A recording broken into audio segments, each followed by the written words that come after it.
महात्मा गांधींनी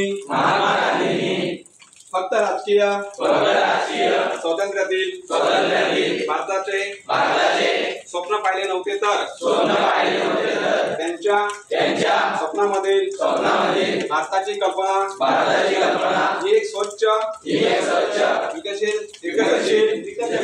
देशाची होती। महात्मा गांधींनी गुलामगिरीच्या पोखरातून भारत मातेला स्वतंत्र केले। खान दूर करून भारत मातेची सेवा करणे हे आता आपले कर्तव्य आहे। मी शपथ घेतो की मी स्वच्छतेच्या प्रति जागरूक राहीन व त्याकरिता वेळ देईन।